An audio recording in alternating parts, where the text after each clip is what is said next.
Alrighty, hockey fans, thanks for joining me. This is your host, ID Jester. We're playing Inside the Crease hockey. And it is going to be brought to you by the Inside Sports guys over there at Inside Sports Games. They have all kinds of really good games. Inside Blitz, Inside Pitch, Inside Volley. Whatever your sports is, I would definitely highly recommend that you check out their website and pick up some of these games. Anyways, this will be our first official card and dice game of In the Crease. I played it many times here on my channel on the computer version, which they do have a computer version. You can pick up the seasons, you can play it right on your computer. But this is actually the first time I'm going to be using cards and dice. They have updated the rules recently. There's a new goalie cards that they've included now, which makes the goalie hot or cold based on certain situations that happen. So I'm going to keep this sheet out and available so I can reference it if I need to. If a goalie gets hot, we're going to put a little red disc on them to let everyone know that they are hot. And of course, if the goalie goes cold, well, we're going to have blue ones on there. So cold goalies give up more goals. The red goalies do not. And then if we have any penalties, this will show when players are out. This is actually our puck, and this will move around from player to player as the play progresses. As you can see, we're going to be using the Inside the Crease fast action card roller here. So you can see if I just click this button here, it'll fit a fact card for us. We can get our information, and it'll also keep track of the time. We can also keep track of the shots and the goals. So hopefully that'll help you guys. If you're joining us in the middle of the stream, you'll be able to see what the score is and how each team is doing. Yeah, I might get some of the rules wrong. Like I said, this is the first time I've got to actually do it myself. With the computer version, it does all the calculations and stuff for you. Unfortunately, playing by yourself, you don't do that. The game is set up with Buffalo going that way. Obviously, Boston going this way. Left wing, center, right wing, left defense, right defense. And the exact opposite for Boston. Left wing, center, right wing, left defense, right defense. Just like it would be in normal hockey if we're watching from up here, camera view. And, of course, our two goalies. So our two goalies today for the Sabres is Grant Fuhr for the Sabres. He will play in 32 games. He will win 13, lose 12, and tie 3. He has a goals against average of 3.68 and a save percentage of .883. Facing off against him tonight will be John Casey for the Boston Bruins. He'll play 57 games, go 30, 15, and 9 with a 2.88 goals against average and a save percentage of .881. So there's that information. I do have obviously the cards in plastic sleeves. So we have line 1, we have line 2, and then obviously over here I got lines 3 and 4. Our defensive pairs, line pair 1, pair 2, and then of course pair 3 over there. But just for ease of play, I'm going to just keep out the one sheets in front of me that we need. The other ones we can just kind of ignore at this point. I do have one house rule that I use for this. Oh, and this is actually a perfect opportunity to show you guys. If you look at the shot value here, anytime you shoot and you end up with doubles, so that would be 11, 22, 33, 44, 55, 66, 77, 88, or 99 when you take a shot, you will then get to roll a die. Then get to roll a die. I'm actually changing my how I do this, so this will be interesting to see how you're going to roll a die, and you're going to see if there's like a deflection or a tip in front. And whatever number you roll between 1, 2, 3, 4, or 5, that is the column you're going to use on the goalie chart. So if you're shooting at, say, 0, we have no chance to score. but you get a roll of, say, 77 on your card, you would then roll it. And if you actually roll a 6, though, 6 means it's deflected away from the net and it causes a loose puck. So basically what this rule does is it takes these low quality shots, 0s and 1s and 2s and even 3s and 4s sometimes can be low quality shots depending on the player. It gives them a chance where it can be deflected, bounce off a skate in front, can hit a defenseman, hit a stick on the way to goalie, change angles. It does all that crazy stuff. If you watch hockey, you know what I'm talking about. So anytime you roll an 11, anytime you roll doubles, you're going to roll on the die and adjust. So if you're shooting a 0 on the goalie, but you roll that 77, you would then roll on the 3 column as opposed to the 0 column. So you can give the shooters a slight advantage. And to compensate for this fact and to kind of even things out, whenever you score a goal, you are going to flip up the next action card and you're going to look at the shot value. And if that number on the shot number is lower than your original shot value by whatever column you use, then it's considered a great save and no goal. So for example, let's say we're using shot column 4. You roll a, let's say a 5 on this one, right? You rolled a 5. And in that case, it would be a goal. You would flip up another card. And if you roll less than the value that you scored, which is 5, minus the column value, which is 4, so that's 1. So basically, if you draw another card and it's a 1, it would be a great save instead of a goal. So it really helps the goalies on like column 5s and 4s a lot. Make those great saves when you don't think there's any chance the goalie's going to make a great save. So we have the tips in front, and we have the great saves, plus the normal rules, and we're going to try that out and see how it goes. We will be using the intimidation, so anytime one team or the other team gets a big hit on their opponent, their intimidation factor goes up. So let's say Buffalo hits Boston, and they would get a +1. If they hit them again, it would actually go to +2. They hit them again, it goes to +3. And this is a modifier value anytime there's a loose puck. So kind of simulates, wearing down your opponent and making them not go after the puck and being as aggressive and stuff. I'm going to make this just slightly smaller, I think, just so we can see everything in there. So we will be using this right now. Everything starts at 0. This will reset anytime you start a new period, after a goal, or after a penalty is called. So, yeah, I think that's everything. Let's delve into this and try it out. So it's going to be Randy Wood, Pat LaFontaine, and Donald Audette for the Sabres up against Cam Neely, Adam Oates, and Joe Juneau. Doug Bodger and Ken Sutton, defensive pairs, and Ray Bork and Don Sweeney for the Boston Bruins. And of course, we already mentioned Grant Fuhr against John Casey. So with our fast action deck flipper thingy, we can actually advance the timer, or we can do no timing. So a face-off is no time. We're just going to look at the face-off section, and this is between LaFontaine with a 7, Adam Oates with an 8, and we click it. And you can see face-off is going to go to whichever has the higher value, and it's going to go to their left defenseman. If they have equal values, then it's going to go to the visiting team.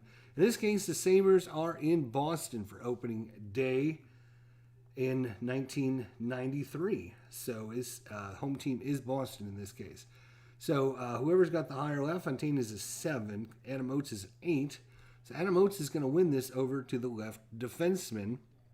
That is, of course, Don Sweeney. So now we're going to draw another fast action. This time, the time should go. As you can see, we're now down to 19 minutes and 40 seconds. And we're going to look at the defensive alignment to see if they intercept, because right now, Don Sweeney's trying to pass it to the center. So it's going to be a forced dump in if the defensive center is 8 or higher. So it always gives this little equal to or greater than 8. So I just say 8 or higher. So we look at the center, that's LaFontaine, and his defense is only a 2, so that would be the answer to that question is no. So since he doesn't force a dump in, Don Sweeney is going to pass to the center, and the center is going to get a number 27.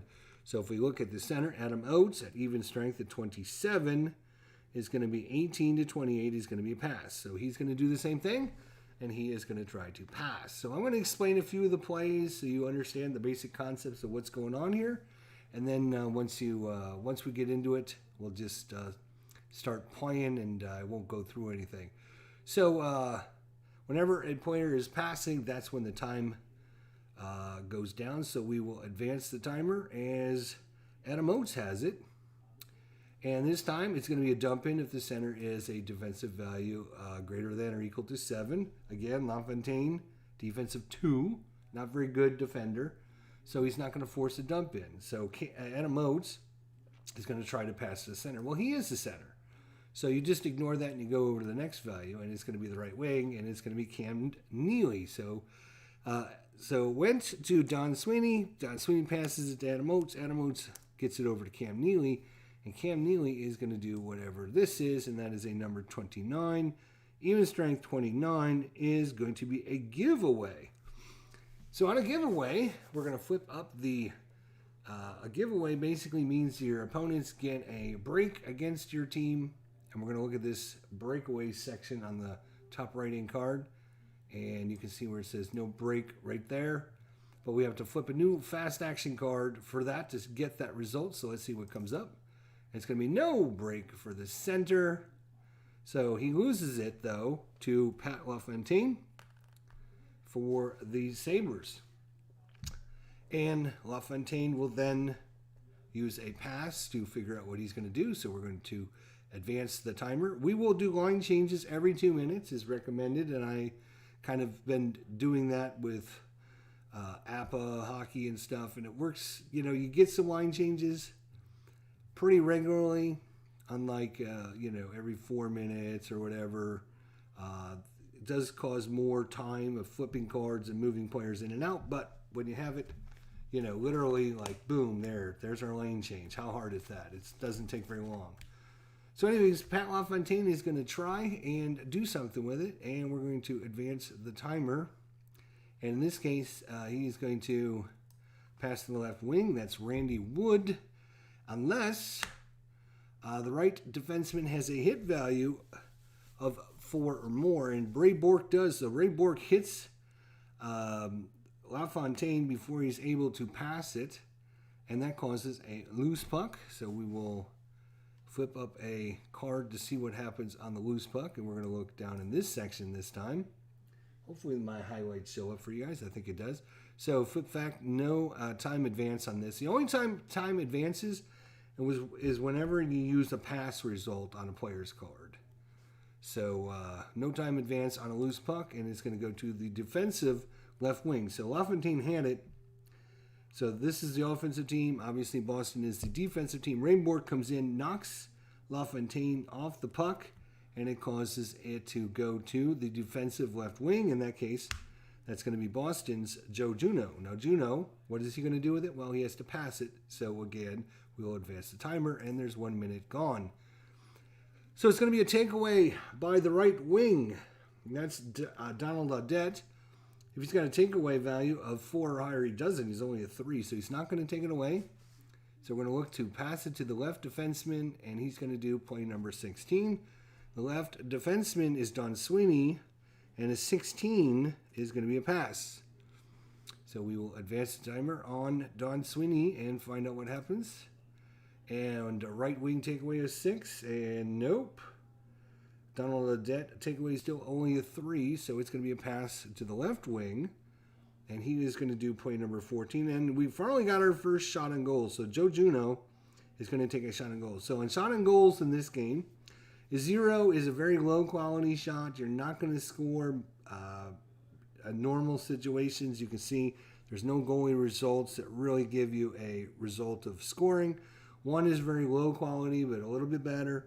2, 3, 4 is good quality shot, high in the slot, open area of the ice. 5s are like in front of the net, in the low slot area. Very high quality shots. So 0 is the worst, 5 is the best. So he's going to get a shot on goal of 1. So we're going to look to see if it's a shot or not. So we're going to look at the shot value here. And we're also going to find out if there's anything that causes a shot to go wide or be intercepted or whatever, deflected. And I believe that's over here. It's going to pop over here in this screen. So no timer, advance again. And there is nothing there. So it's just going to be a regular shot on goal number 38. And 38 on Grant Fuhr, on the 1 column, 38 is going to be an R value. And that is the shot has been stopped by the goalie, but is loose in front of the net. And we're going to flip another fact and refer to the rebound section. So the rebound section is going to be right here. Righto. So no time advance again. As again, you only advance the time whenever you're doing a pass. So it's going to be the offensive center fighting for it. So the offensive team still at this point is Boston, because Juneau took the shot on Grant Fuhr. So it's Adam Oates is fighting against Doug Bodger, and loose puck for Adam Oates is a 6. Doug Bodger is a 5, but you can see the defensive left defenseman gets a +1 to his score. So it's going to be a 6 versus a 6. So it ends up being a tie. And I believe on a tie, if I'm not mistaken, and I do have the rules up, so I should probably look, but I think it goes to the home team if it's a tie to kind of give that home team advantage on a loose puck. Let's see. Let me look up loose puck real quick and just double check that. Rebound, loose puck, right? Okay.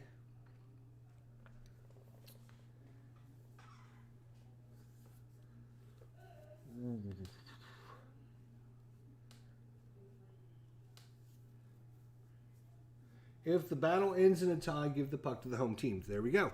So Juneau outfights Doug Bodger for the loose puck, and he's going to get it. And with a flip of the fast action, yep, so he's going to get a pass. And we're going to go right into a pass here, and that's going to be advancing the timer. So it's going to be a dump in if the right defenseman is a defensive 8. Right defenseman is Ken Sutton, and his defense is only a 2, so it won't be a dump in. Instead, it's going to be a pass to the left wing at number 11. So that's Juneau, even strength 11, and that's going to be a shot on goal 1 again. So shot on goal 1, and let's see what kind of shot he gets this time. And it will be a wide shot if the defender in right wing, that's Donald Audette, defense is 5 or higher. He's not. So it's going to be a 42 on Grant Fuhr. 42 is going to be another rebound chance. So a rebound given up by Grant Fuhr. And wait a minute, we need to add, this is 2 shots on goal so far for Boston now. And I believe both of them by Juneau so far, actually. And we're going to flip a card and look. Listen to me, I sound like Dave Gardner now. We're going to flip a card and we're going to look at the rebound section. And it's going to be offensive right defenseman. So offensive right defenseman on the rebound. And I believe on the rebound, let me just double check this again.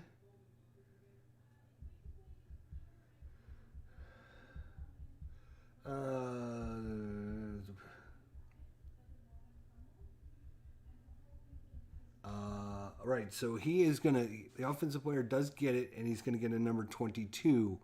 So it's going to be the right defenseman, Ray Bork, a 22, and 22 is going to be a shot on goal 0. 22 is a shot on goal 0.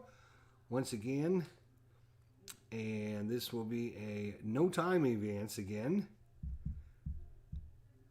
And another shot on goal.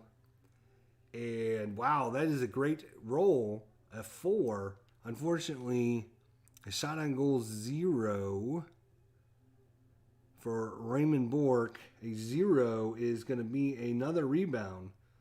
If, for example, he would have been on, say, the 3 column, a 1 to 5 would have been a goal. But in this case, a 4 on the 0 column. Like I said, zeros are not, you're not going to go in at this point. So it's going to cause another shot on goal here. There we go. I'm just trying to get used to this. I haven't used this actual in the crease fast action utility yet. So I'm trying to make sure I don't click on something I don't and screw everything up. That's another shot on goal and another rebound. So we're going to flip another card and look at the rebound section. And this time it is going to be the defensive right wing. So getting it this time is going to be Donald Audette.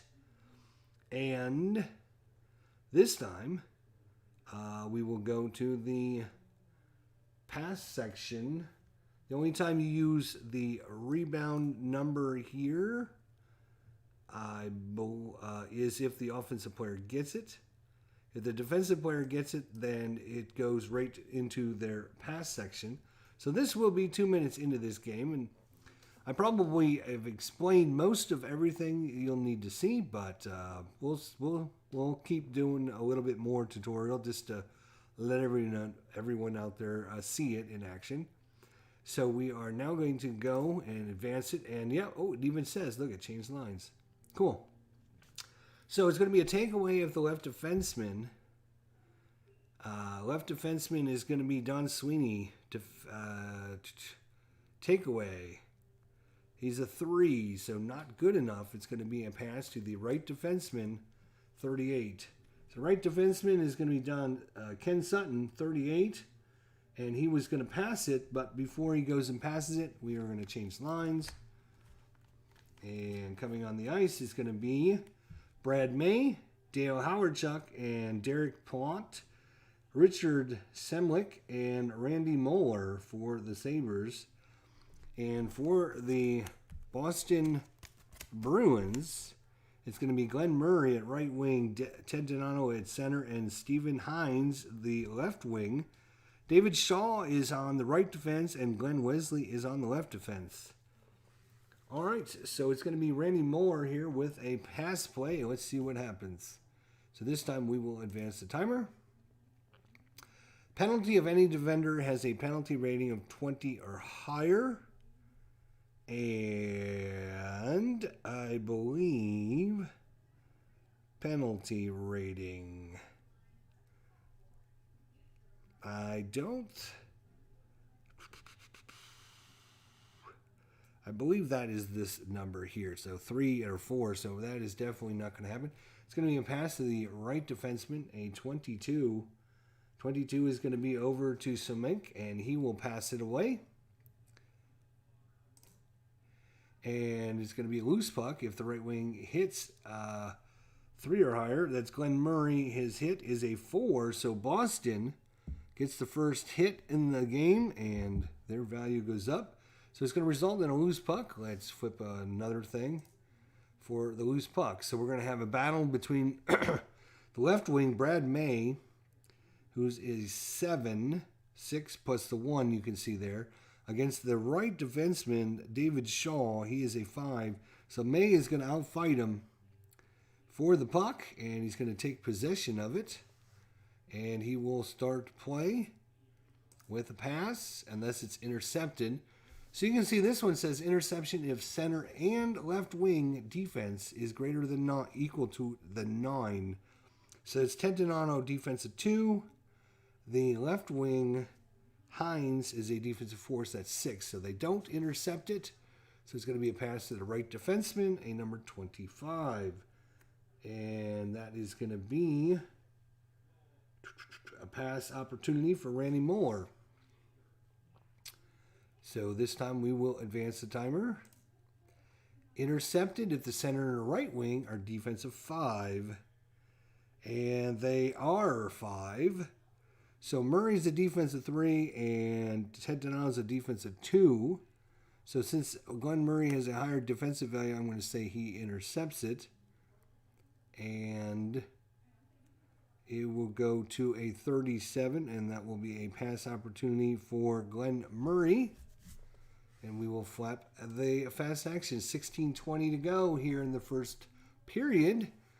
Penalty, any defender greater than 25? Nope. It's going to go to the left defenseman, Glenn Wesley, for a 34. And that's going to be a great pass from Wesley.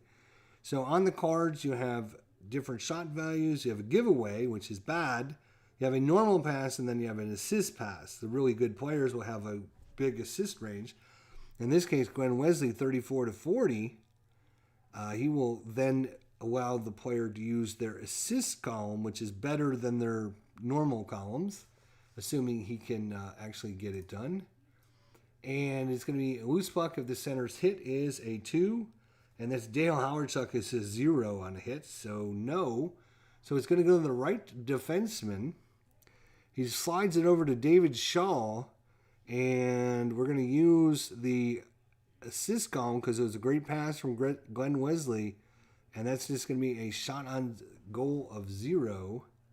So let's flip up the shot and see what happens. If the left wing, that is Brad May's block, is a 3, so it's going to be blocked. And I believe a block shot is then going to result in a loose puck. And it results in a face-off. There's an injury, and the home right defenseman. But I'm not going to play with injuries, because that's going to make life too difficult, but it is going to result in a face-off, which is great timing because guess what? We have to change lines anyways. So we can just take these out of here, bring in our third line here, and just move these out of here, bring in our third line here, and we'll have a face-off. So this is Craig Simpson, Bob Sweeney, and Rob Ray for the Sabres. On defense is Keith Carney and Gord Donnelly. For the Bruins, it's going to be Donald Marose, Daniel Marose at right wing, Joseph Stemple in center, and Cam Stewart in left wing. Glenn Featherstone in right defense, and Gordy Roberts on Glenn Featherstone in right defense, Gordy Roberts on left defense. And so it's going to be a face-off, so we will have a no-time advance on the face-off. Bob Sweeney is a 5. Joseph Stumple is a 4. So you can see here, whoever is rated lower gets a +8, so that's Stumple. 4 + 8 is 12, which is higher than the 5. So Stumple wins it back to the left defenseman, Gordy Roberts. And Roberts will then proceed with a fast action timer.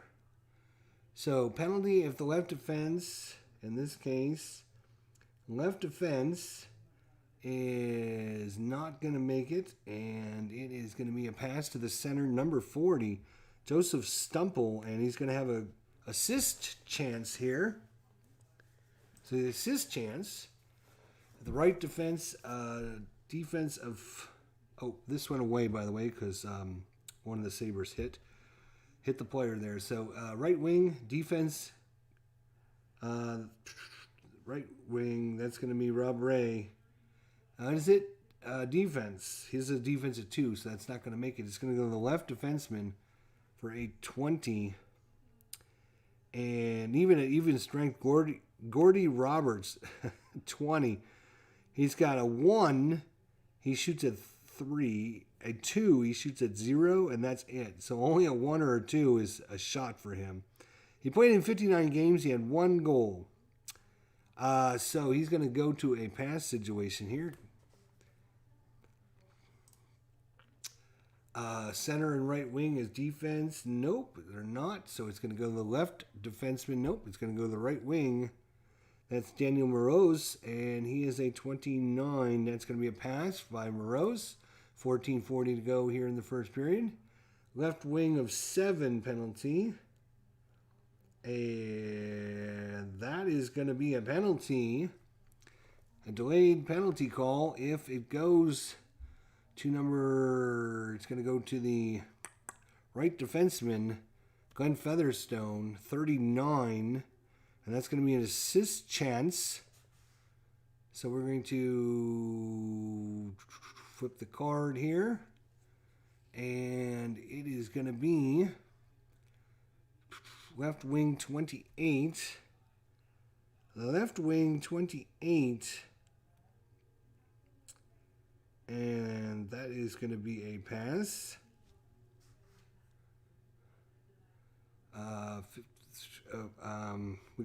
Right, so I put that down there as a reminder. So we will, it looks like Cam's, oh wait, he got a 28. He's got a shot on goal 1 because it came off of an assist from Glenn Featherstone. So it's going to be a shot on goal 1. So let's see here. It's a 23 on the 1, and that's going to be a rebound opportunity. The rebound is going to the defensive center, and that's going to be Bob Sweeney, and they're going to blow the play dead here, as we now have to roll for the penalty for Rob Ray, and it is a 31.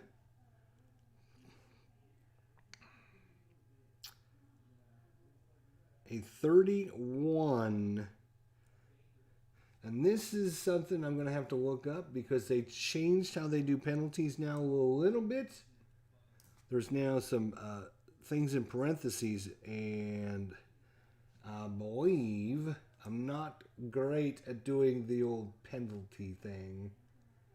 But from what I remember here,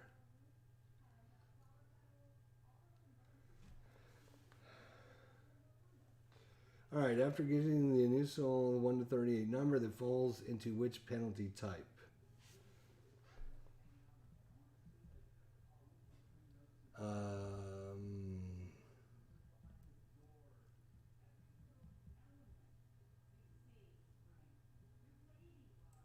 The number 1 to 38 is less than or equal to the type penalty that is in the cell.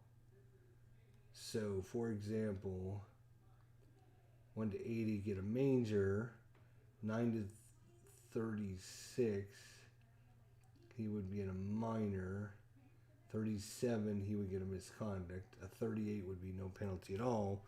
In this case, we rolled a 31, so from 10 to 34 is a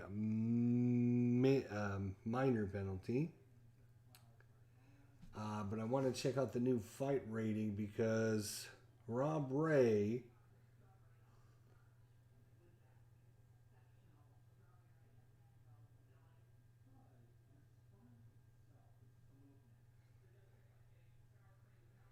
you still use the same process as before getting a reading from the assist section of the fact, but instead using the penalty rating, it would use the fight rate as if it refers to a position that doesn't qualify.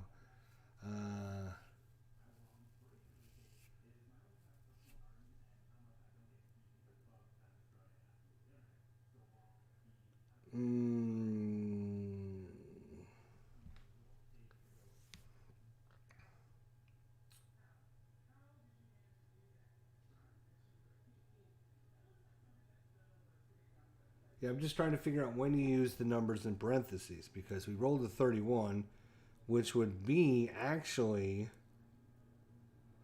I guess that would have to be in his, okay, so like if he got a major penalty and then maybe rolled it again, and if it's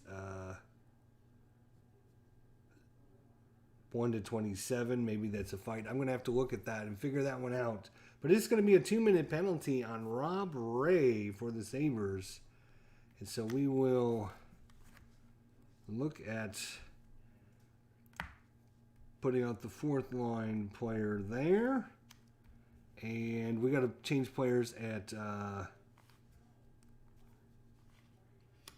you know what? I missed a couple. I think the Sabres had 2 shots and the Bruins had 1 more. So I got to remember to do that. I think it's about 4 to 2. I might have missed some, so I apologize for that. So we're gonna we're gonna do that, and then the Sabres, they're gonna come back with their better defenders here on the penalty kill, and then for Boston, they're gonna bring out.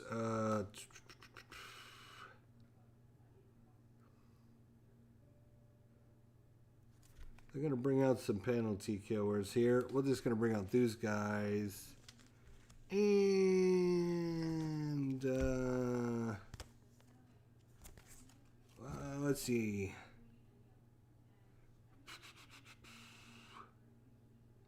All right. We'll use this line. That's fine. All right. So it's a 2-minute power play for, hey, Roji, how you doing, buddy? Good to see you. Hey, don't worry about tomorrow. We found someone that is able to come on the show. Actually, it is. Oh, I can't see my box, so I'm gonna have to type it in. It is. Oh, that's good. Good. I'm glad it didn't work out for you. I mean, not that it's good that you can't, because I just didn't want to. It's gonna be. Who's coming on the show tomorrow? That would be awesome. It's going to be Greg Smith is coming on the show tomorrow. Yeah, I just saw your email. It just popped in. That's cool. Yeah. So I didn't know you had that thing going on with your father and everything. So I kind of just figured, okay, we'll just assume you're not going to be able to make it. So when you can make it, just let me know and we'll just try to schedule you in, buddy. So, yeah. All right. Face off here with 14:20 to go. So we're going to change lines at the penalty will actually be over at the 12:20 mark. 12:20 mark. I'm just going to write that down. And there won't be a center position out there. And we got a face-off, so let's look at the face-off. All right, so no timer on the face-off, and a +6.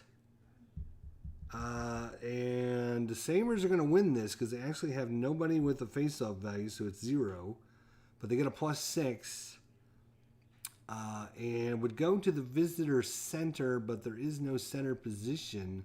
So I think Boston gets it in that case. I'm not sure if it's if you're supposed to redo it, but just for ease of play, I'm just going to say, if this guy isn't there, this guy is there. So he's going to get it.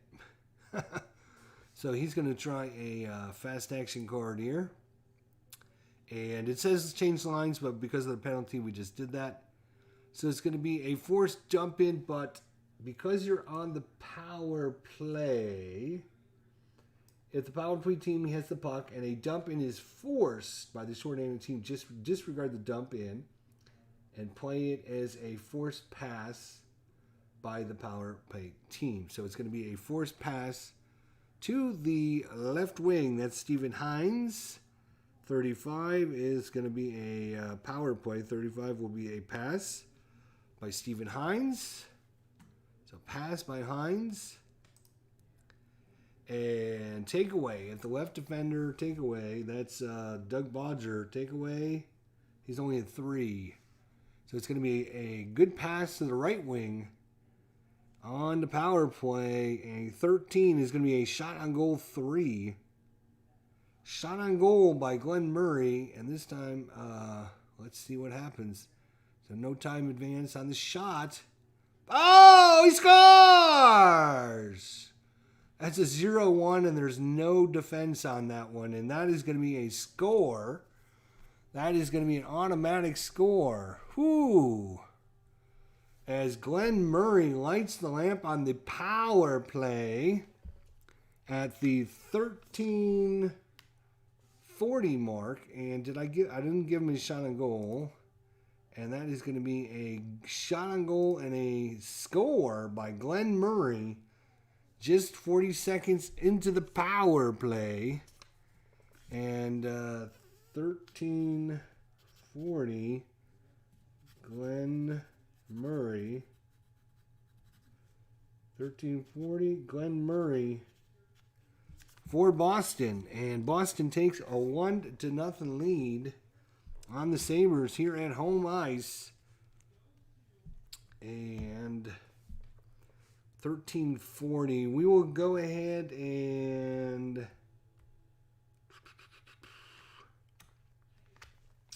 change lines here, as it's just 20 seconds into the, and they're going to come back with their number one line. That's fine.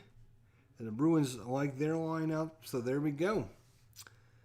All right, shots and goal 5-2 in favor of Boston. Again, I could have missed a couple in the beginning. Should be paying more attention to that, but that's my fault. So we got a face-off here. No time advance on a face-off. LaFontaine with a 7. Ted Donato with a 4. And it's going to be knocked out. The home team got knocked out, so that is Ted Donato. So Steven Hines is going to come in with a 2. And he got kicked out, so it's going to be Glenn Murray with a 0. And he's going to get a +6, though, but that's not high enough to beat LaFontaine's 7. So LaFontaine's going to win it over to the left defenseman, Doug Bodger. And now we'll have a game play. Center and left wing defensive 8. And nope, that's only a 6, so it's going to be a pass over to the right left defenseman. And a 31. It's going to be a pass. Takeaway of the right wing has an 8. No, he does not. So it's going to go back over to the right defenseman, 33, and that's going to be another pass. Intercepted, defensive 5, and it is going to be intercepted. This time Steven Hines gets it for Boston, and he will proceed with a play. We will advance the timer. There we go. Center. If the center is a 4, that's LaFontaine. He's only a 1, so no. It's going to go over to the center, 34. 34 is going to be an assist chance for Ted Donato. Assist chance, and this is going to go to the loose puck if the left defense hit is a 4. Hit is a 2, so no. So it's going to be an assist chance, 16. And that is a shot on goal 4 by Glenn Murray, this goal scorer. Glenn Murray trying to shoot again. And this one is going to be blocked. If the right defenseman block is a 3 and it's a 5, so it's going to be blocked. It's going to result in a loose puck. And it's going to be right wing is a 10. Left defense is a 5, so it's going to be gathered in by Murray on the loose puck, and we will change lines. So flip these over and flip these over. There we go. All right, so it's going to be Cam Neely now with the puck. 12 minutes to go here in the first period. It's going to be 1-0 Boston. Center is a 7. And that's Howard Chuck. No. So it's going to be a pass to the center 30. And that is going to be an assist chance by Oates. Oates with a great pass.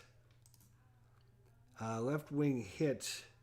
That's Brad May. He's a 7. Yes. So it's going to cost a loose puck. Loose puck is going to be the right wing, Cam Neely, 8 versus the left defense, 6 + 1 is a 7. So Cam Neely's going to fight him off. Nope, I'm sorry, loose puck. That's offensive right defenseman.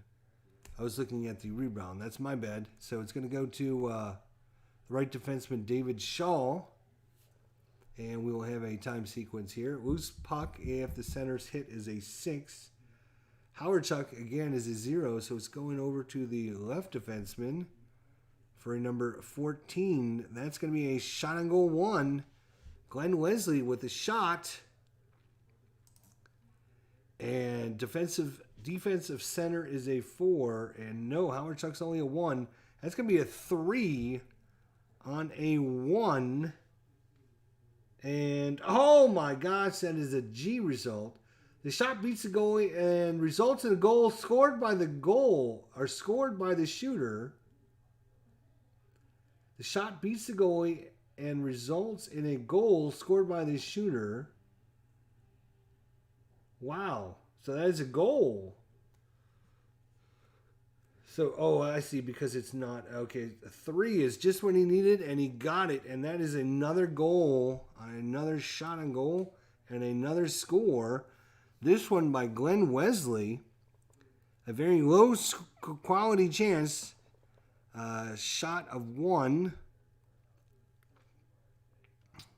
So, that is another goal, and Boston goes up 2-0. Halfway through, almost halfway through the first period, and the Sabres not showing much life here as they're getting outshot, outhit, and outplayed by the Bruins. So these guys only been on the ice 1 minute.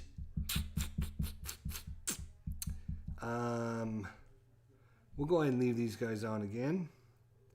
Face-off, Howard Chuck 7, Adam Oates is an 8. It's going to be Adam Oates with it.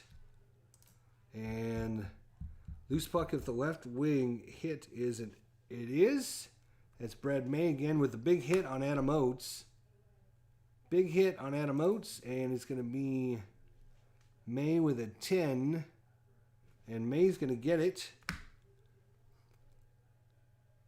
And he will, left defense is a takeaway of 1. And Glenn Wesley comes in and steals it off of May. So he takes it away. Glenn Wesley takes it away. Flip the fast action. Yeah, okay. And left defense penalty is a 4. Nope, that's Richard Samikes. He's only a 2.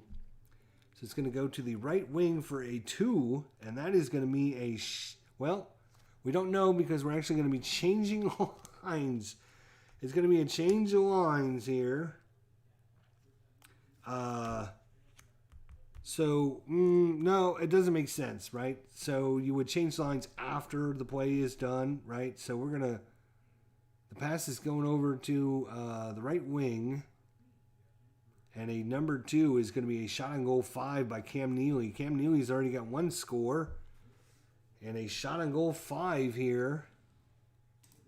And, oh, it's a 99, but it would score on a breakaway. But again, 99, with my special rule, anytime you roll doubles, well, in this case, it's already a shot on goal 5, so you can't get any better than that. But you would, yeah, let's see.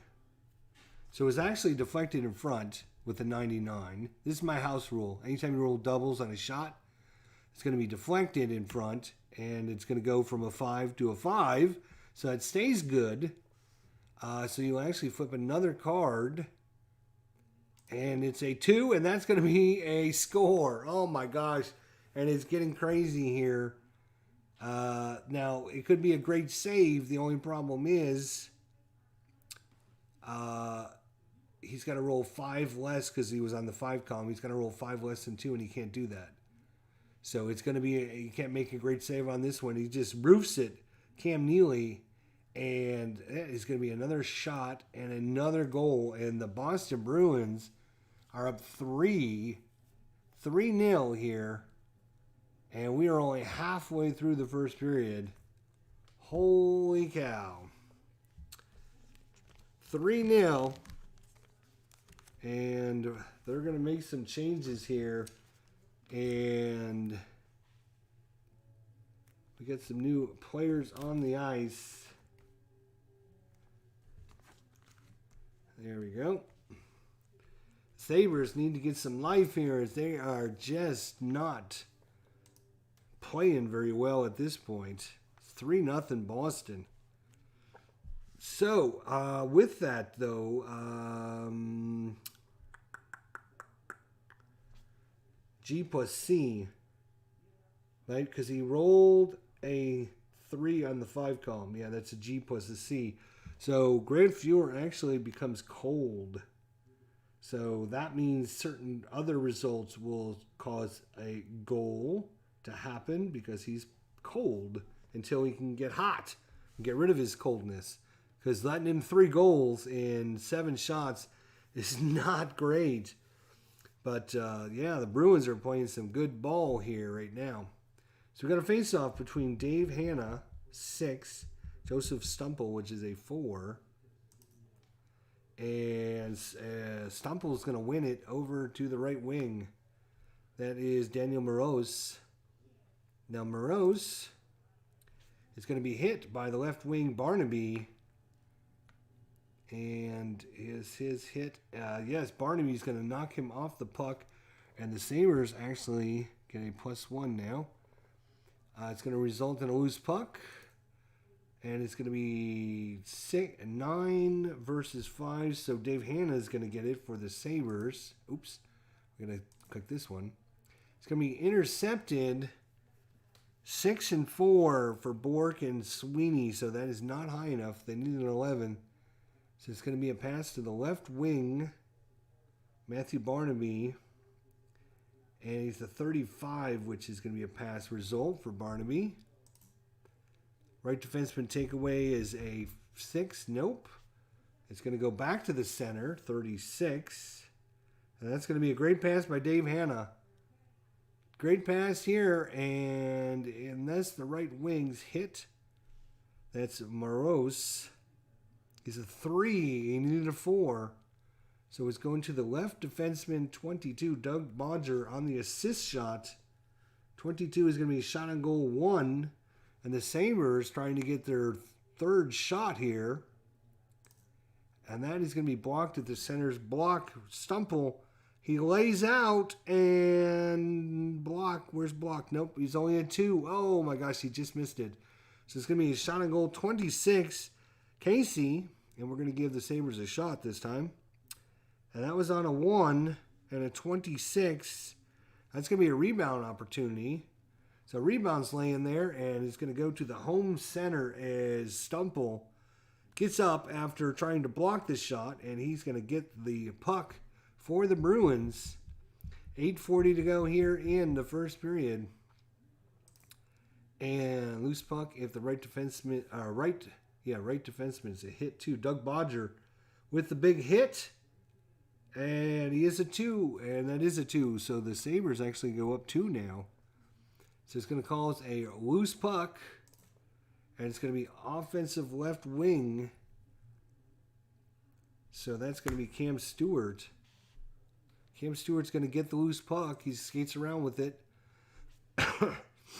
The left defenseman penalty. Left defenseman penalty is not going to be 3. Yes, it is. Yes, it is.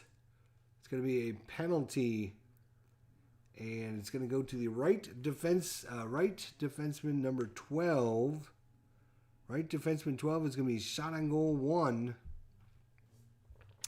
So taking the shot here is going to be Ray Bork, 23 on the 1 column, and that will be a rebound. The rebound's going to go to defensive left defenseman. And so that's going to be Bodger, and their whistle blows. Let's find out if he gets a penalty now. So we'll look under the penalty section. And goalie penalty. No, I don't think it was. Let's see. What is this? What is this nonsense? Goalie penalty. The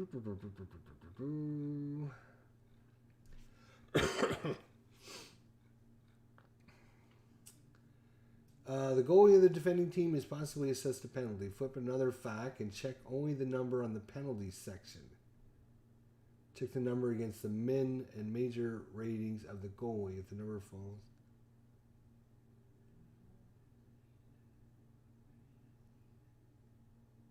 Okay, so let's flip a fact. That's Grand Fuhr. He's got a penalty of 2, so no. 19 plus opponent if penalty 2 or higher. Oh, well. Penalty 19 plus opponent. So it's going to be Grand Fuhr, I guess, is going to take a penalty here. One thing the penalties are a little confusing in this game. I will admit that. Especially with them redoing how they're, like, the players now have, like, some of them have multiple ratings on their cards. So they make it a little, I need to get a little bit better on that. But it's interesting that he was called for a possible penalty, then we flipped up a goalie card, or goalie penalty card. But it doesn't tell you what to do in that situation. It just says goalie penalty. The goalie of the defending team is possibly assessed to flip another fact and check only the number in the penalties section. Check the number against the minutes and minimum and major range for the goalie. If the number falls outside this range, then no penalty. But in this case, you're going to go play some strat now. Okay, Forrest. 19 plus opponent if penalty 2 or higher. I think Grand Fuhr is a penalty of 2. So it's going to be a 2-minute penalty on Fuhr. I'm just wondering why it says 19 plus.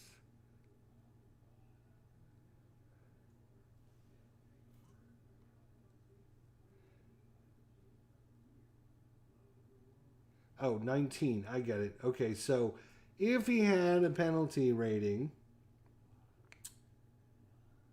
between, well, he rolled a 19. So in this case,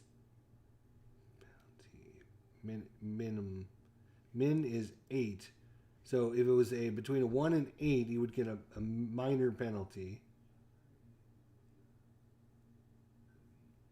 Minor penalty 1 to 8, and if it was a 9, 10, or 11, it would be a misconduct penalty.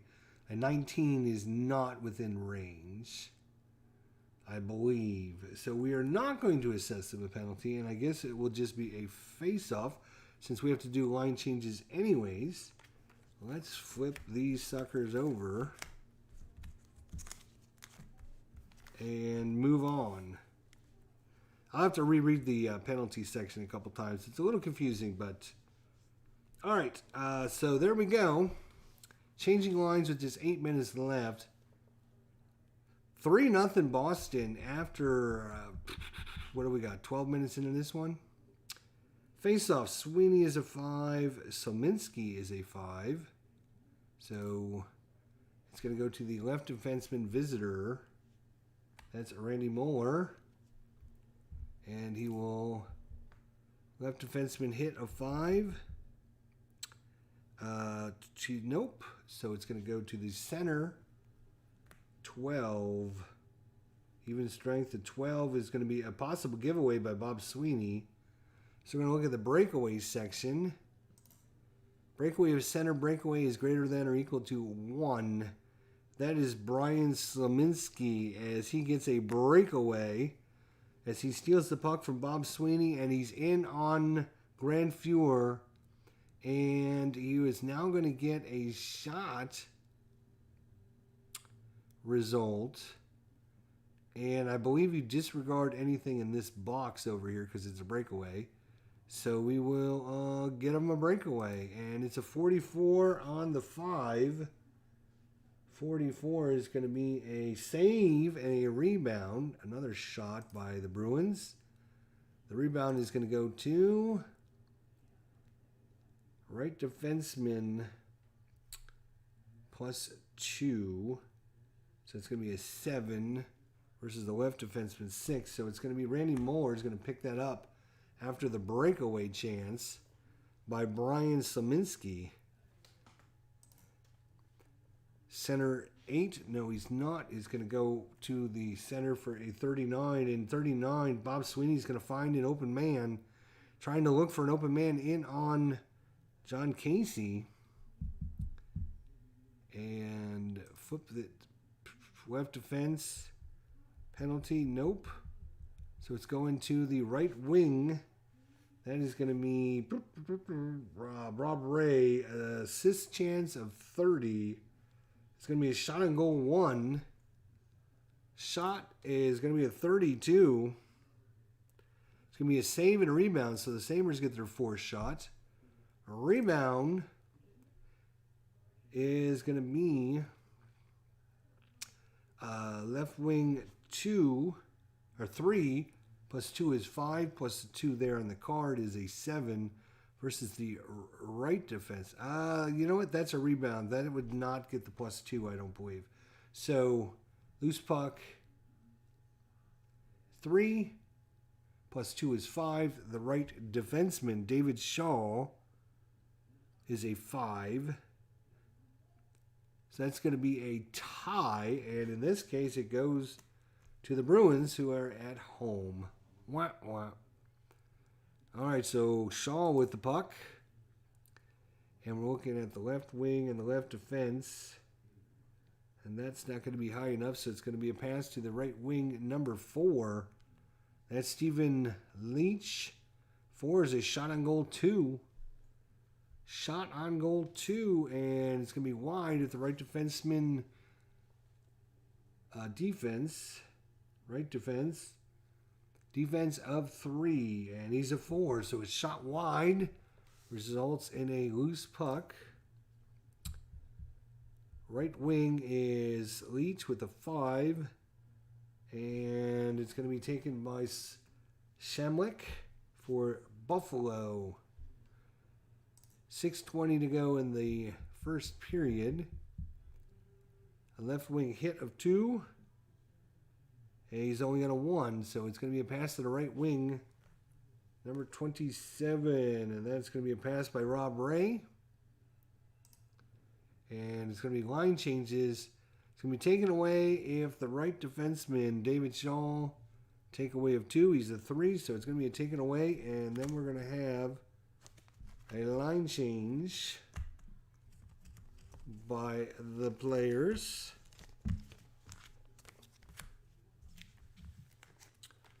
And it's going to be Raymond Bork comes on, and he's going to try to do something with it.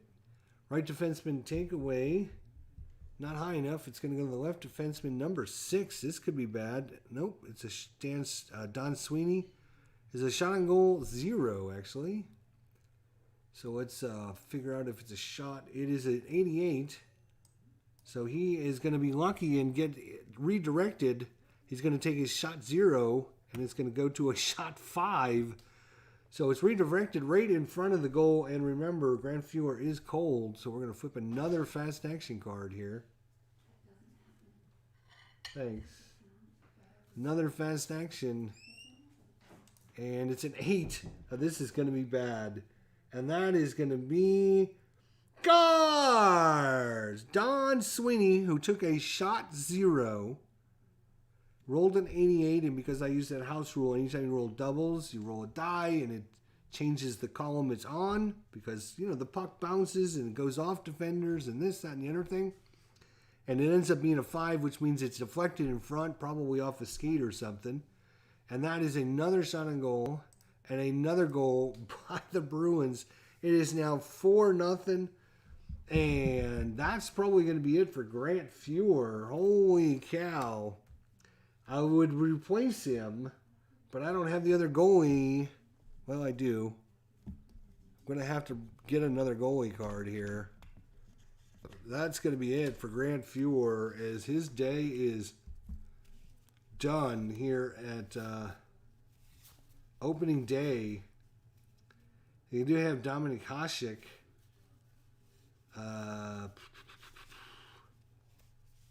And who else do they have?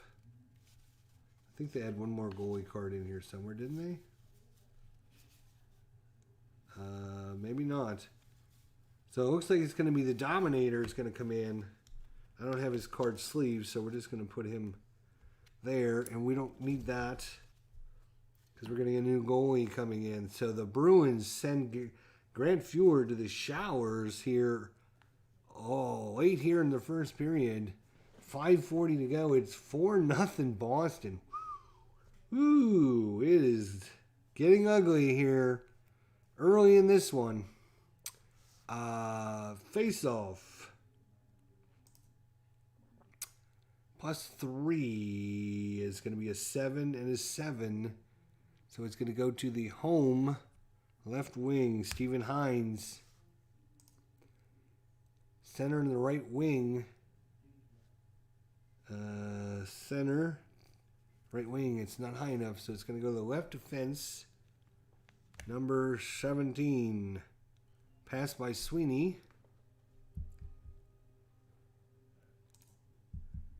Center and right wing. Not high enough, so it's going to go to the right wing 40. Uh-oh. Glenn Murray's going to try and make a good pass here. Left defenseman takeaway. He's going to take it away. So taken away by Bodger there.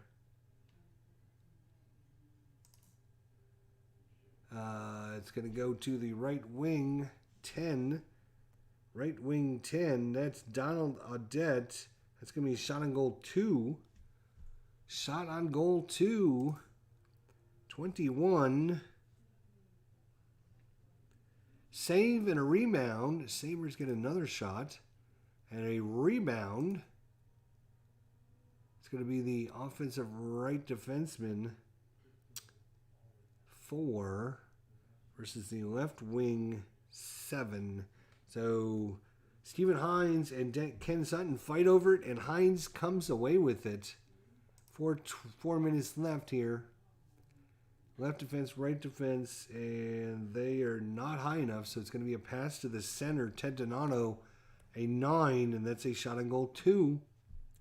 Shot on goal 2, and a 41. It's going to be a save and a rebound. Another shot on goal and a rebound. Right wing 7, left defense 5. So it's going to be a rebound. Murray, and he got a 1. Are you kidding me? It's just going to get worse, isn't it? It's going to be a shot on goal 1. I'm sorry, shot on goal 5.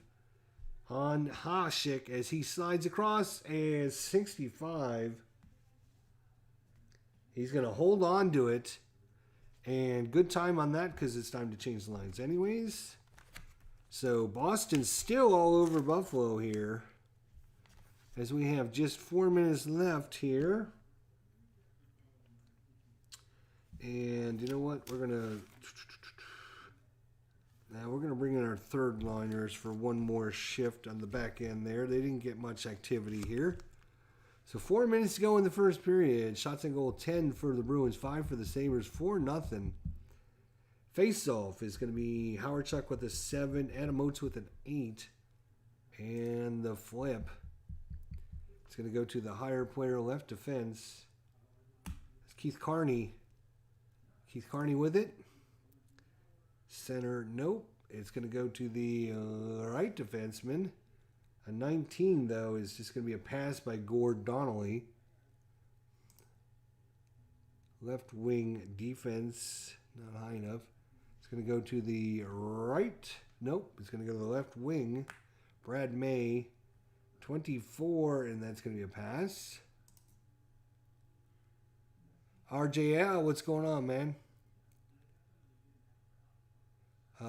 Let's see. Pass. And it's going to be a penalty on Oates. It's going to go to the center 33, and they're going to blow the whistle. And let's see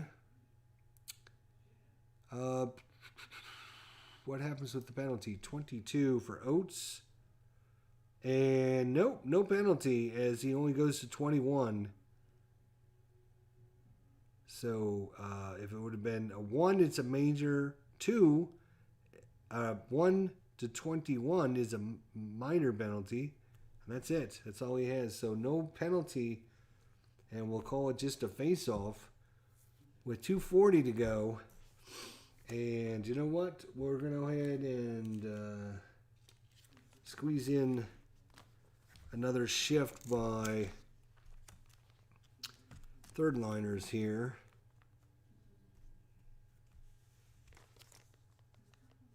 Yeah, we'll go third liner and third liner. There we go. And yeah, we'll just leave our third line defenders in there. All right. Face off. It is going to be won by Stumple to the right wing. Morose. Morose has it. Right defense. Hit of 7. He's going to hit him off the puck, and it's going to cause a loose puck. Offensive left defenseman, so Boston keeps possession. It's going to be Gordy Roberts. And the left wing penalty 6. Craig Simpson's only a 2. So it's going to be a pass to the right wing 13. And that is going to be a shot on goal 2.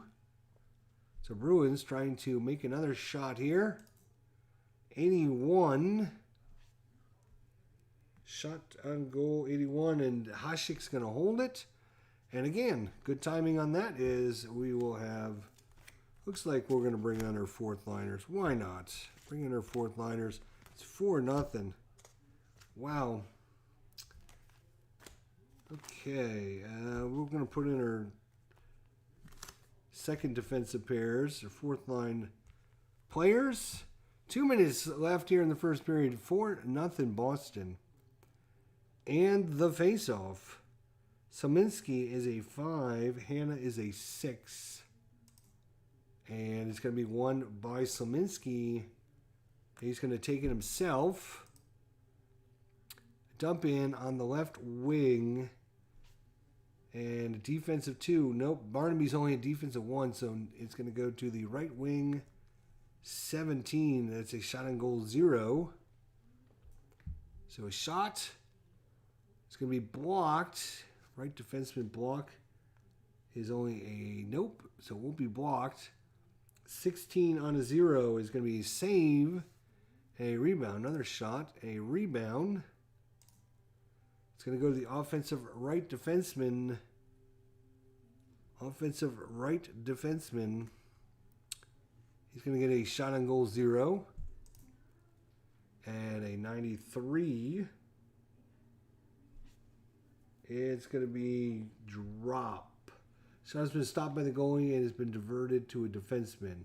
If shot number was odd, left defenseman. Okay, so it was a, what did he roll? 93, so it's odd. So odd is going to be Saminsk for the Sabres. 140 to go in this one. Left wing hits as David Reed comes in. Nope, not this time. Cannot hit him off the puck, and a good pass over to the right wing. Scott Thomas, 39. Thomas looking for an open man. And he will find the open man. That is going to be the center, David Hanna, for a 19. Shot on goal 3. Maybe the Sabres can put one in here before the end. 64. And John Casey will catch it and hold it for a face-off. 4-0 Bruins with just 1 minute to play here. And you know what? We're going to go ahead and change lines because we can. And it was simple and easy and quick. So 1 minute to play. We'll give Simpson, Sweeney, and Ray another line. Morose, Stumple, and Cam Stewart. 4-0 Bruins. Hasek in for Grant Fuhr, who gave up 4 goals on 8 shots. And now it's up to Dominic Hasek to stop the bleeding here and see if he can hold on to keep the deficit no farther than 4. Dave Garner heard that the Bruins were winning 4-0, and he said, I got to go see this. 1 minute to play in the first period. 1 minute to play. Bob Sweeney with a face-off of 5. Stumple with a face-off of 4. And it's going to go to Stumple. Wins it to the right defenseman, Raymond Bork. Raymond and defensive 8. It's not high enough. It's going to be a great pass over to the centerman and a 5. Stumple with a shot on goal 3. Here comes the shot. And it'll be wide if the defending left defenseman is not high enough. So it's a shot on goal 3 and a 29. That's going to be what a save by Hominick, but there's a loose puck in front of the net. And picking this one up is going to be the visitor, Rob Ray. The right wing picks it up for the Sabres. 40 seconds to go in this one. The right defenseman is going to take this one away. That is Raymond Bork. He's going to take it away. And he will pass it. Oh my gosh. Last play of the period. It's going to go to the center and a 2. And that's a shot on goal 4. Joseph Stumple with the last shot here before. No, I guess that's it. They blew the whistle. They blew the whistle. As that is going to be it. Yeah, oh no, I guess we can keep going actually. So it is going to be a shot by Joseph Stumple and the Bruins trying to go up 5 here. 36 on a 4. Another shot and a save. And the rebound is going to the home left defenseman. 36. That's a shot on goal 0. The shot is an 83. And that's going to be saved and given over to Doug Bodger. Yes, odd would be left defense. And that's going to do it for the first period. Shots on goal. Wow. Boston 12 shots. The Sabres only 5. Again, in the beginning, I was doing a lot of tutorial and teaching and stuff, so I might have missed a few shots in the beginning of the game for the Sabres or the Bruins. I thought we made it up, but the Bruins dominated. Is that a helper on the computer? Yes, it's a helper on the computer there, Dave. Yeah, and Grant Fuhr pulled after giving up 4 goals on 8 shots. Dominic Hasek in for the Sabres now, as he's trying to keep the bleeding. There you go. That is the first period of our Sabres Bruins. I just wanted to play a little bit, kind of see how everything flows. Check out the setup, find out what I like, change things or whatever. Yeah. So there you go. I'm sorry you missed it, Dave, but I'm sure you'll go back and watch it because it ended up being 4-0. Favor of the Bruins. One thing I do, the penalties in this game are a little bit more complex than I was hoping for. When you call the whistle, when you don't call the whistle. I'm going to have to read through those rules again a couple times to try and figure them out. I knew when I played the computer version, it took me a while to figure it out on the computer. Where can you find the helper?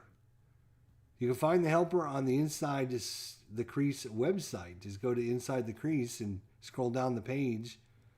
And you can find the rule book, the charts, the helper, whatever.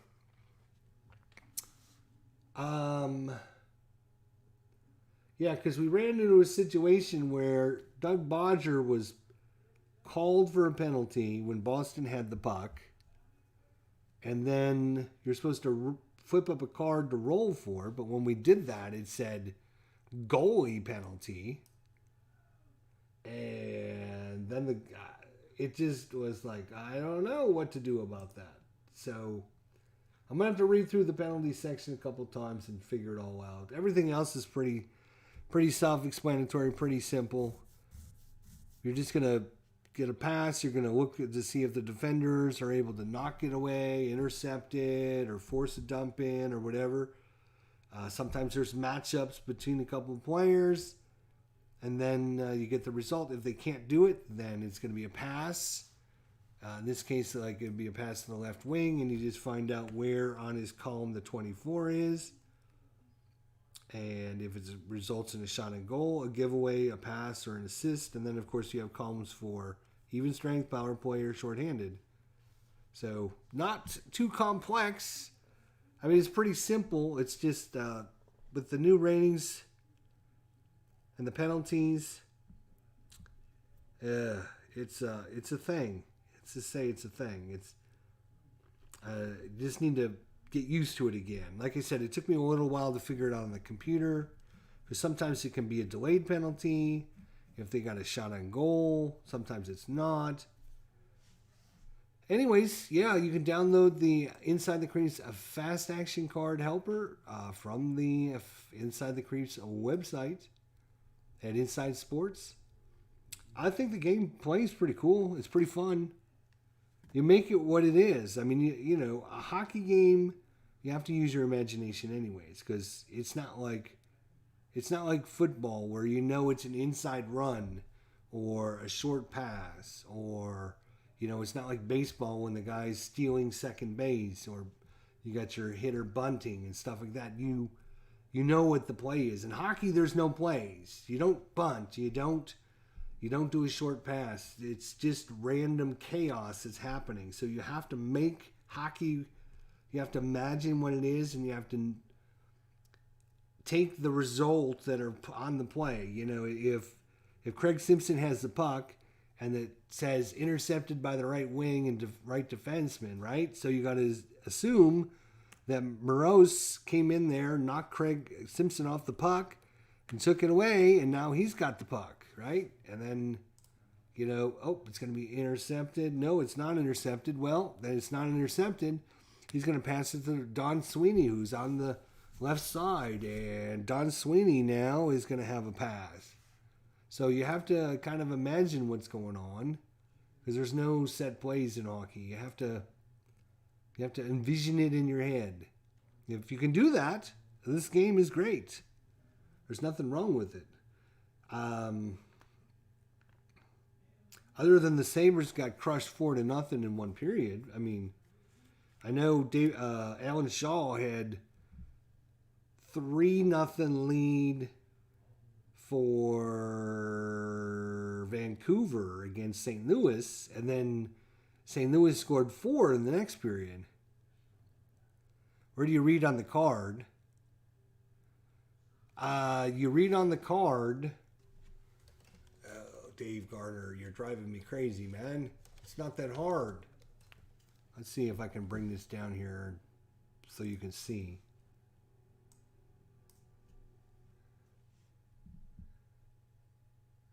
Right? So if we roll a result, we'll assume that Rob Ray has the puck, right? So we look in what we got. So first thing we got to do is we got to see if it was intercepted by the other team. So we look at the left wing and left defenseman and see if their defense is 12. That is a really high number, so chances are they are not going to have that. But we would look at the left wing, defense of 2, and the left defense, Don Sweeney, defense of 4. So that is only 6. So the answer to the question, is it intercepted, is no. So then you go to, well, he's going to pass it to the right wing. Well, he is the right wing, so he's not going to obviously pass it to himself. So you go to the next little chart, and that says center. So he's going to pass it to the center, and you can see that it is a number 14. So on the 14, you look at, we're assuming you're at even strength, so we look at 14, and 14 says giveaway. So Bob Sweeney is going to is giving it away. So on a giveaway, you look at the breakaway section to see if the opponents get a break on your team because you've given up the puck.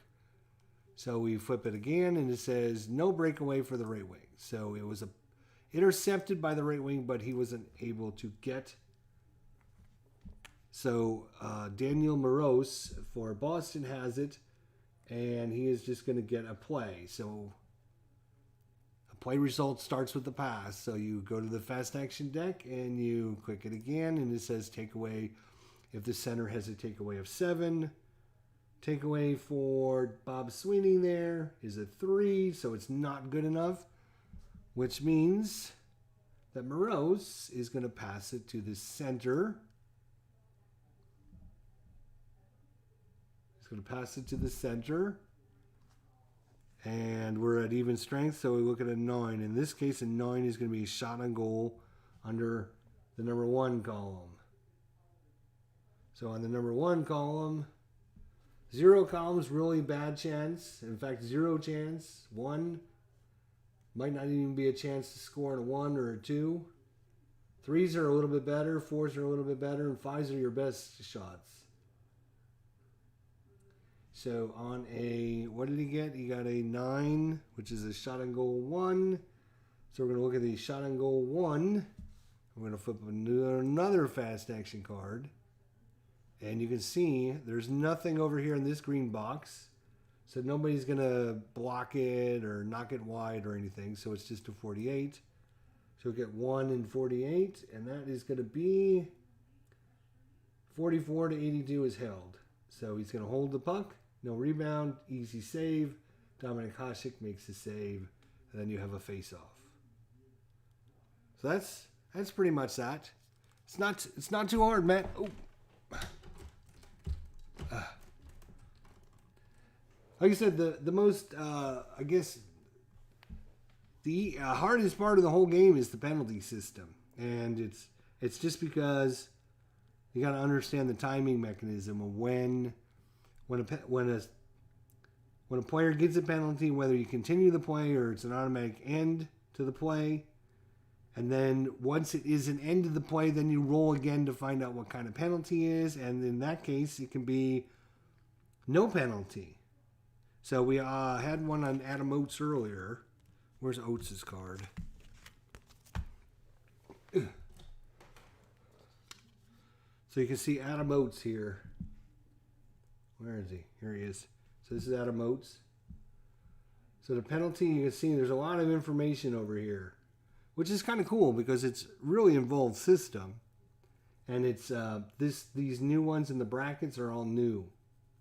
These are new ratings and stuff. But if it asks the question, is the center, because he's playing the center, a penalty 2 or higher, you would say yes, because that's his value is a 2. And then when the play is over, then you're going to roll again. And if you roll a 1 to whatever your major rating is, and in this case it's a 1, then it's a major penalty. So on a 1, it would be a major penalty. On a 2 to 21, it would be a minor penalty. And on a 22 or higher, nothing. So you would have nothing. If we take somebody like, say, Bob Sweeney here. Where's Bob? Here's Bob. He has a penalty rating of 6, so he takes a lot more penalties. So if you roll a 1 or 2, it's a major penalty. If you roll a 3 to 32, it's a minor penalty. And if you roll a 33, it's a misconduct penalty. If you roll a major penalty, then you flip it up again. I think you flip up another card.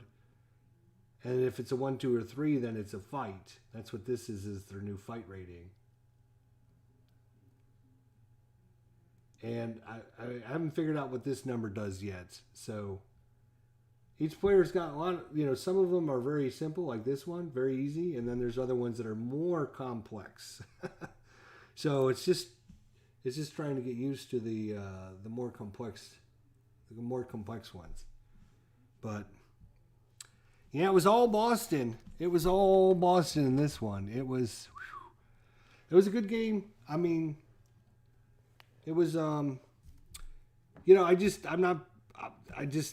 not playing like a series or anything like that. I just wanted to play a game, play a period or whatever, just to get my feet wet with the game, find out if I like the setup, find out what I like or don't like about the fast action utility. The only thing I would say I don't like about the fast action utility is these buttons look too similar. Like one of them should be like above the time, like where it says change lines, right?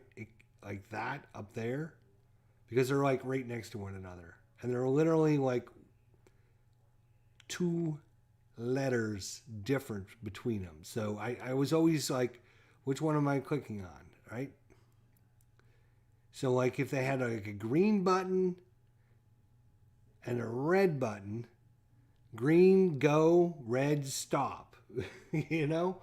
So I know, oh, just click the red one if we're not spending time, or spend the green one if we are spending time. Fast action cards are really easy to figure out. It'll literally take you just a few minutes to figure out how these all operate. But basically what you're doing is you're taking one card, right? And you're flipping it over. Oh, you're flipping it over. And it's going to give you like one big card. And then this card flips over to make another big card. So, yeah. I think it plays pretty decently. Like I said, hockey is one of these games. You know, it's not gonna. Yes, it's a lot of numbers and stats and looking at ratings and stuff like that, because you don't have like play, right? You don't have like a play that says, I'm gonna, it's 3rd down and 2. I'm gonna do a short pass, or bases loaded, and I'm gonna try to bunt the runner over, or let's say there's a runner first. I'm going to try and bunt the runner over from first. That's all stuff that's easy for people to know, and you can see that information. And hockey is just one big chaos. There's no plays in hockey. It's just the flow of the game. Yeah, when one player has the puck and they lose the puck, right? You could just have loose puck, right? Which happens a lot, like take away, right? So the right wing takes it away. So Cam Neely took the puck away, right? And you can just say, oh, Cam Neely took the puck away. But if you put your emotions and your thoughts and your vision into the game, you can see, well, Craig Simpson had the puck. Cam Neely came in, gave him a big hip check, and stole the puck away in the corner, right? You can make that up in your head because you understand that hockey's not a game that's going to put that information down on the actual cards. It's not going to say, steals puck in the corner, or whatever. You have to kind of just make it up yourself as you go along. And because this is our first game, we didn't really get to do that a lot. And it was kind of a teaching game, trying to teach people how to play. So, it wasn't really, when you're going, oh, well, this player has a 2, or this player has a 2. No, it's not taken away or whatever, but it kind of takes you out of the emotion, right? But if I'm just going, if I'm just playing, let's just say Adam Oates has the puck, right? And he's doing a thing, and I go, okay. And Craig Simpson comes in, and, Oates spins around and passes it over to Cam Neely. That sounds a lot better than, well, Craig Simpson, his takeaway is only a 1, so it's going to be a pass over to the right wing, right? So, it's how much effort and vision you put into the game. It's going to make it that much better and more realistic for you. If you're a person that's going, oh, Craig Simpson has a takeaway of 1, and he's not going to take it away, and it's going to be a pass to the right wing, if that's the effort and that's what you enjoy, that's fine. I'm not saying anything wrong with that, but if you want to be more involved in the game, right? Cam Neely has the puck now, right? So then we flip up another one. And Bob Sweeney comes in, and he got his stick up high on him. And the ref has his hand up. And the puck is sent over to Raymond Bork. And Bork is going to take a shot from the point, right? So I'm not saying it's a shot 1. Right? I'm not saying, it's a shot 1. I'm just saying, he's taking a shot from the point. And that one's going to be held by Hasek as he gets out of the crease and cuts down the angle. But the ref is blown the whistle. And now we need to flip and find out what kind of penalty it is. And for Craig Simpson, that is going to be a tripping minor 2 minutes in the box. For Craig Simpson, he's arguing with the ref as he heads over to the penalty box, but for sure that one was out. And now Boston is going to bring out their power play line of Leach, Sominsk, and Reed. Penalty killers is going to be Barnaby, Scott Thomas, and on the backside it's going to be Shelmick and Moeller for the Sabres. So hockey's one of those games you just have to kind of envision what's going on, because hockey's all about the numbers and the ratings and the stats. So that's my take on it. So hockey doesn't matter, any hockey game you look at, doesn't show me a hockey game out there that has play results on it. I would love to see these, because they don't. They're just not. And the ones that do, there is one I can think of out there. I think it's Status Pro Hockey. But all it says is like pass to center, pass to right wing, over to left defenseman for shot C or something like that. Yeah, I think it's definitely worth a look if you're like hockey and you want more of a flow to the game, right? You want to see what's going on. This is 20-second increments. Stratomatic, we're talking 40-second increments. So you have less flow of what's going on in there. Appa's 30 seconds. So, I mean, you got a big variety. So if you want less time, you can go with 40 seconds per play. If you want more time, you can go with this, which is only 20 seconds per play. And most of the plays, like literally, most of the plays are what they call the pass result, right? So on your player cards, as you can see the play results here. So these numbers right here, right? These numbers right here. This is a 1 to 40 number, right? That's a 1 to 40 number.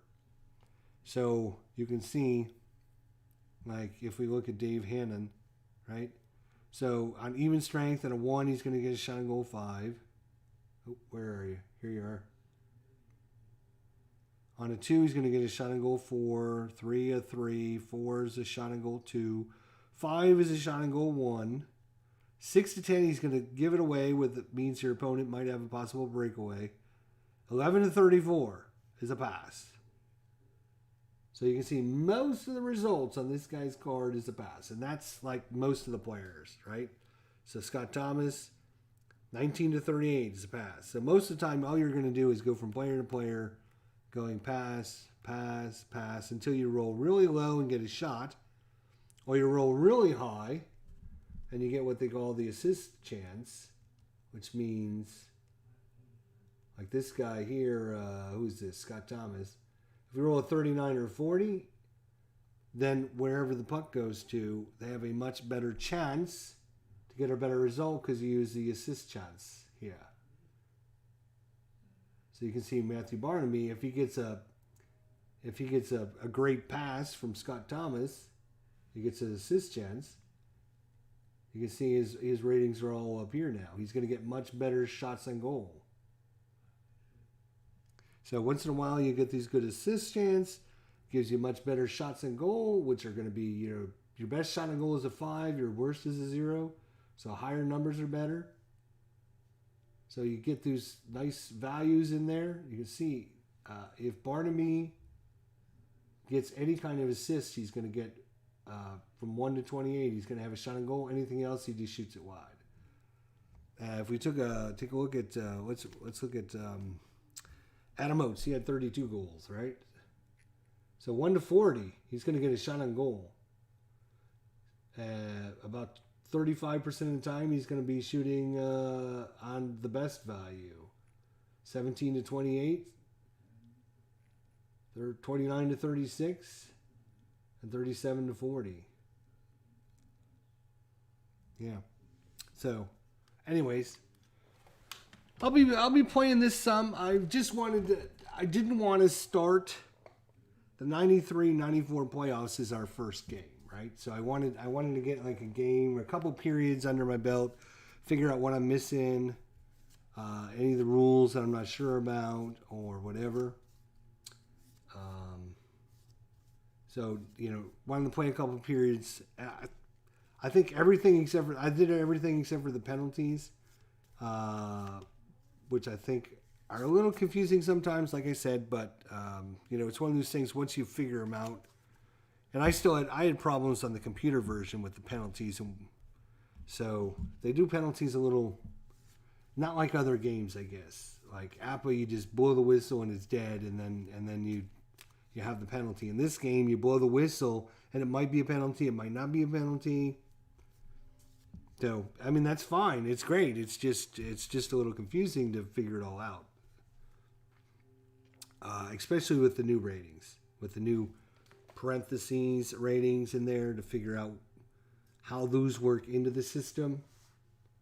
So you just need to play with it a little bit and figure it out. Yeah. Anyways, that's a period of action. I wanted to play two teams that made the playoffs, but didn't play one another in the 93 and 94 playoffs. So that, so it happened to just be Boston and Buffalo, and I figured if I played Boston, Dave would come watch this and check it out, and maybe he'd be interested in it or not. So eventually I'm going to be doing the 93-94 playoffs, just like we're doing the 13-14 playoffs. So we'll obviously be using Inside the Crease for that. And we'll be using APA for the 93 or the 13-14 playoffs. And so I wanted to, like I said, I just wanted to get a period or two of gameplay in, so I made sure I knew what I was doing. Check my setup. Check this fast action deck out. Find out how good it is.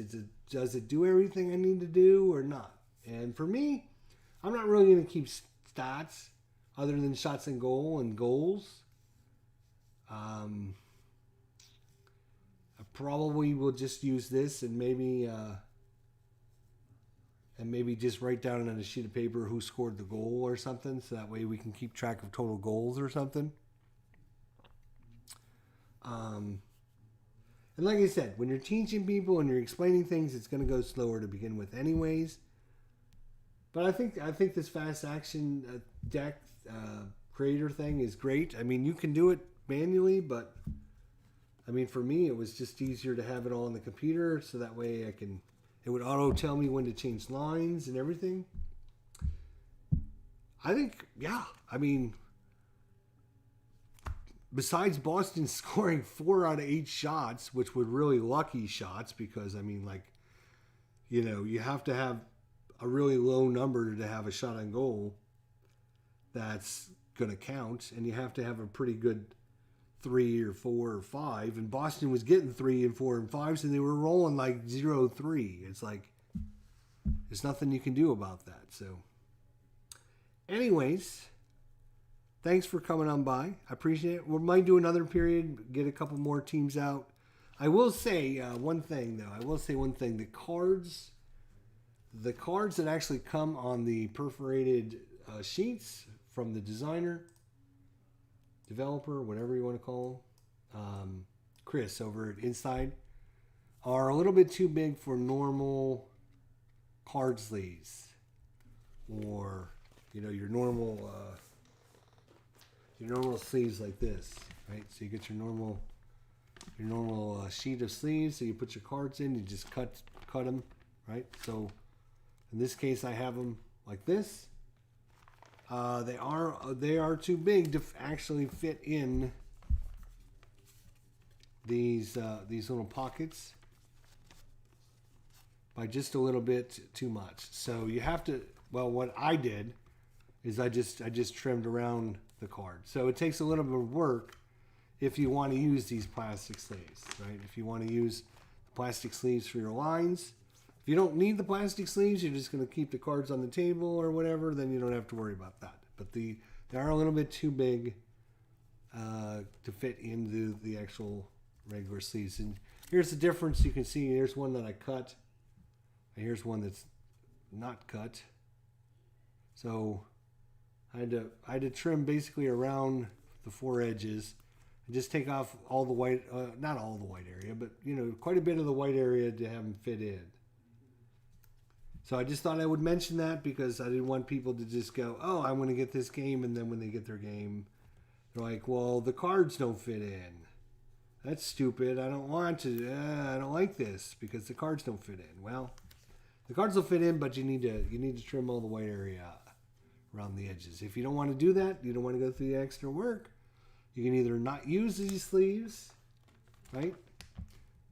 Or you can just put the cards on the table.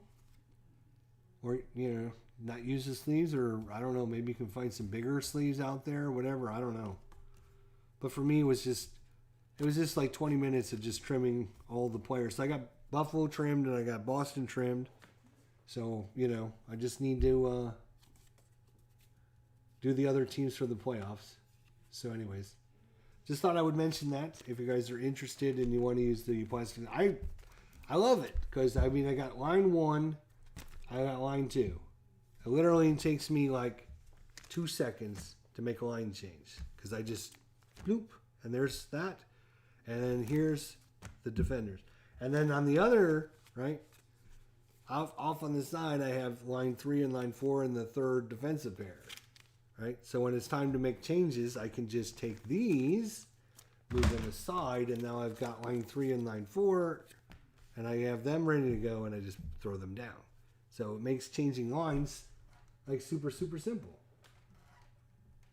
Right? So line 3's out, right? Okay, line 4. Oh, line 4. There you go. And then if I need to bring back in the other defenders, right? I can just say, okay, these are out. These are out. First pair's coming back in. First pair's coming back in. And that was the longest it's going to take me because now when I change lines the second time, all I have to do is go blink, blink, and I'm ready to go. That's how long it takes me to change lines. And your number 1s and number 2s are going to stay out a lot more anyways, right? Oh, okay, so I went to line 2. Oh, we're going to go back to line 1. Oh, there we go. Boom. Boom. There you go. So for me, the plastic, it's worth the extra effort to put them in the plastic because anytime you change lines, it's going to be a lot of work unless you do the prep work to get it all ready to go ahead of time. Anyways, there you go. That's the story, and I'm sticking to it. Good game. Probably going to be ordering a couple more seasons of it just because I think it's really good. And I like all the inside sports stuff. I like inside blitz. I like inside pitch. I like inside the cup. I like inside volley. It might not be my favorite games, but I like them. So they do come in computer versions. They do come with cards and dice version. So, if you don't want to play with the cards and dice, you can play with the computer. And the computer runs just exactly... The good thing about Inside Sports is it's an exact copy of the cards and dice game on the computer. It's just an exact copy. And where it does all the math for you. Because sometimes you'll have to be like... if we bring up that... Where is it here? So like sometimes, like this one here, when there's a loose puck, you have to look at the right wing and then you're going to have to look at the left defenseman and add 1. Or sometimes you'll have to look at, okay, left defenseman and right defenseman. Are they greater than 5? And I can look and see David Shaw and Glenn Wesley, 4 + 4. So they made it. They made the cup, so it's been intercepted. Sometimes it's just a single player, right? So this one is left wing. I can look at the left wing and I can see his takeaway is a 0. So I know that he didn't take it away. So there's a pass to the right wing, or right defenseman, 34. Next play, check for a penalty. Left wing, play 30. Next, loose puck, left wing hit, 7. He's got a hit of 1, so it's going to go to the right defenseman for 24. So, you can play this as fast as you want, as fast as you can possibly click. Or if you're playing with the fast action cards, you can play this as quick as boom. You know, you'll be looking, take away a 6. Oops. Nope. So it goes to the center. Nope. It goes to the right wing. He's got a 16. So that is going to be a shot on goal 0. It's going to be blocked. He needs a 10. He has an 8, actually. Craig Simpson actually has an 8, but he doesn't have a 10. So it won't be blocked. So it'll be a 79 on the goalie. Where's my goalie? Here he is. A 1 and a 79 is going to be held by the Dominik Hasek. You know, so, I mean, you can play it as fast, as easy as you want. It plays as quickly as you think it would. It's just a lot of checking this stat, checking that stat, boom, boom, boom. Anyways, that's it. That's good. I had fun. I enjoyed it. It's fine. There's nothing wrong with it. Again, like all hockey games out there, I'm going to say this one more time because there will be people that will message me and ask me questions. What do you think of the game? And then, even though I said it like 10 times so far, I'll still get messages. What did you think of the game? I'm going to say it one more time. Hockey is one of those games that is only going to be as good as the effort you put into simulating the game. If you just look at the stats and the numbers, you might get bored with it because it's just stats and numbers. But that's literally any hockey game out there. Hockey is one of these sports sims that you have to actually recreate it in your mind with cards and dice. If you don't want to do that, then don't play hockey because you're going to have to put that effort in to make it something better than it is.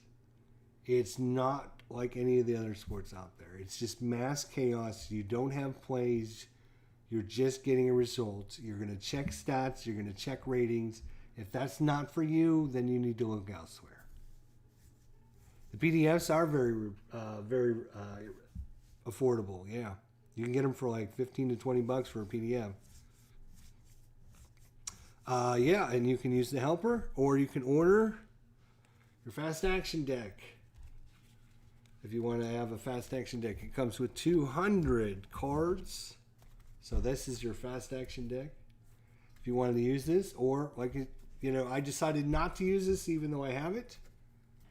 The cool thing about having a fast action deck is you can actually change the cards. Because I have a few house rules that I use, and that's why I thought about getting the fast action cards because you could put in your own data and your own information if you use house rules, right? So like if you say every time you roll duplicates, right? So like anytime you roll 1-1 or 2-2, 3-3, 4-4, 5-5, 6-6, it can be tipped in front. And give a player a better chance of getting a result. Or if you think there's too many penalties in the game, you can change some of the settings on the penalties as well. Personally, for me, I find that there is a lot of penalties in this game compared to a lot of the other, like literally, like 3 cards in a row. Penalty left wing if he's 5 or higher. Penalty right defenseman if he's 1 or higher, which means he's going to be a penalty on the right defenseman because everyone's rated at least a 1. Penalty on the center if he's a 3. It's like 3 in a row, like crazy. So I'm going to there is a optional rule that everyone, something like, I'm trying to remember what the optional rule, everyone's penalty values are half value for all penalties in the third period in a game within the goals are within two goals of one another. Like if it's 3-1, 4-2, and you're in the third period, then everyone's penalty ratings are half value because nobody wants to take a penalty at that, and at that point, something like that. I don't know there's something like that. I read it. I don't remember what the exact stat is. Anyways, so there's lots of ways to play it. that's I think it's go check out Alan Shaw. He's played it a bunch on his channel. I think we'll be playing some more. Probably get a couple more teams from the 93-94 season that made the playoffs. Cut their cards out. Maybe do a couple more teams because I'm going to need them all eventually. Let's see. Who did the Sabres play in 93-94? I think they played... I think Boston played Montreal, didn't they? Who did they play? Let's see. Boston played Montreal and Buffalo played New Jersey. So I will probably have a game between Montreal and New Jersey, or at least a period, because I got to get these cards cut out anyways for the matchup in the playoffs. So it'll be Montreal and New Jersey, and so I want to get them all prepped and ready to go for their sheets. So I'll be cutting those cards out, and yeah, I'll be going to watch Dave Gardner play his little video tonight on solitaire football. So thank you guys. See you later. See you tomorrow. Take care. Have a good night.